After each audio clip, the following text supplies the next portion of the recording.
Mari kita berbicara tentang Kitab Keluaran. Nah, mungkin kita mengenal kitab ini karena kisah heroik Musa dalam memimpin bangsa Israel keluar dari perbudakan bangsa Mesir.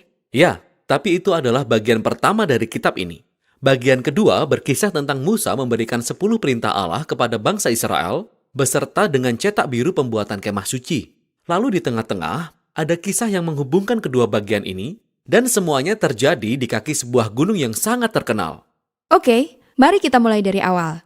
Hal pertama yang harus diingat adalah kita melanjutkan kisah dari kitab Kejadian. Ya, di kitab Kejadian, Allah berjanji kepada Abraham bahwa melalui keluarganya, semua bangsa di dunia akan diberkati. Dan kitab Kejadian ditutup dengan kisah keluarga Abraham yang berakhir di Mesir. Kisah Keluaran dimulai setelah 400 tahun berlalu. Keluarga Abraham ini telah berkembang menjadi sekumpulan besar orang yang disebut Israel. Tapi kemudian timbul masalah yang sangat besar karena bangsa Israel diperbudak oleh Raja Mesir yang bernama Fir'aun. Raja ini adalah kabar buruk. Ya, dia sangat buruk. Dia mengabaikan kemanusiaan mereka. Dia memperbudak mereka dengan brutal.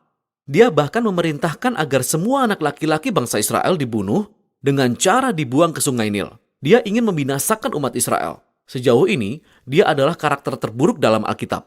Disinilah kita menjumpai seorang wanita Israel yang ingin menyelamatkan anaknya. Dia memang melemparkan anaknya ke sungai, tetapi dengan aman, di dalam sebuah keranjang buluh yang kecil.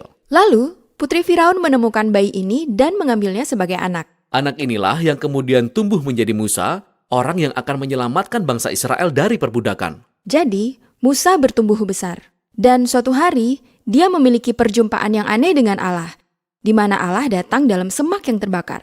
Namun, sebenarnya semak itu tidak benar-benar terbakar. Dan Allah berbicara dari dalam semak. Dan dia menetapkan Musa sebagai orang yang akan membebaskan bangsa Israel.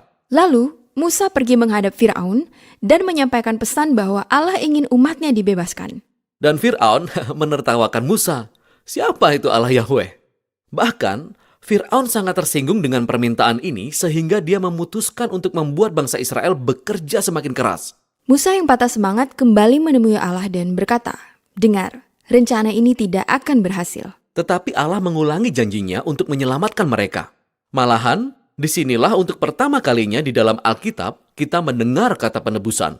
Secara harfiah itu berarti untuk membeli kemerdekaan seorang budak. Namun di sini, Allah memakai kata itu untuk menjelaskan apa yang akan dilakukannya bagi bangsa Israel yang dalam perbudakan. Dan Allah tahu bahwa Firaun akan menolak. Sehingga Allah mengirim 10 tulah yang berbeda-beda secara bergantian. Seperti mengubah air menjadi darah, mengirim berbagai macam hama dan penyakit. Tulah ini sangat dahsyat. Ya, sangat dahsyat. Tapi yang perlu kita pahami adalah bahwa kisah ini menyajikan tindakan-tindakan keadilan Allah melawan salah satu penindas terburuk di dalam kisah Alkitab. Dan semua tindakan itu ditujukan untuk menyelamatkan orang-orang yang diperbudak dan untuk mengalahkan dewa-dewa Mesir. Semua ini mencapai puncaknya pada tulah ke-10, di mana Allah akan membunuh anak sulung di seluruh Mesir, di setiap rumah. Itu sangat mengerikan. Benar, tapi itu juga reaksi Allah karena Fir'aun telah membunuh anak-anak bangsa Israel. Nah, di kisah selanjutnya, tiba-tiba kita menemukan 2 pasal panjang yang berisi petunjuk-petunjuk terperinci untuk mengadakan pesta jamuan makan malam dan resep untuk memasak anak domba. Ya, tapi anak domba ini sangat penting. Allah memerintahkan bangsa Israel untuk memilih dan menyiapkannya untuk dimakan. Dan mereka harus mengambil darahnya dan menyapukannya pada ambang pintu rumah mereka. Setiap orang yang ada dalam rumah itu akan terhindar dari tulah terakhir ini. Makanan ini yang disebut Paskah memperingati momen kunci dalam kisah di mana Allah membawa keadilannya atas kejahatan manusia, tetapi juga menunjukkan belas kasihan dengan menyediakan pengganti ini.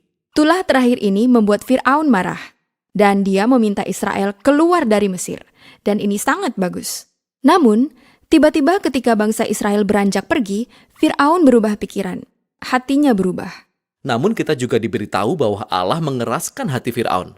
Mengapa Allah melakukan itu? Yang perlu kita ingat adalah, telah berulang kali Fir'aun memilih untuk mengeraskan hatinya. Jadi di titik ini, Fir'aun bukan hanya jahat, dia telah menjadi monster yang sangat jahat. Bahkan para penasihatnya sendiri berpikir bahwa dia sudah bertindak melewati batas. Lalu, bagaimana Allah harus menyikapi tindakan keji yang sangat ekstrim itu? Yang kita lihat dari kisah ini adalah, bahwa Allah menggunakan kekuasaannya untuk memancing kejahatan Firaun kepada kehancurannya sendiri. Firaun dan pasukannya dihancurkan di Laut Merah ketika Israel menyeberang menuju kebebasan. Dan selanjutnya, kita menemukan lagu pujian pertama dalam Alkitab di mana bangsa Israel memuji Allah karena telah membebaskan mereka. Dalam kisah inilah kata keselamatan digunakan untuk pertama kalinya yang artinya diselamatkan dari bahaya. Sekarang, setelah mereka diselamatkan, kita mulai berpikir bahwa segalanya akan berjalan baik. Tetapi kisah ini berubah sangat cepat. Bangsa Israel mulai mengembara di padang gurun. Mereka lelah, lapar, dan tersesat. Dan kita mulai bertanya-tanya, apa yang sedang Allah lakukan?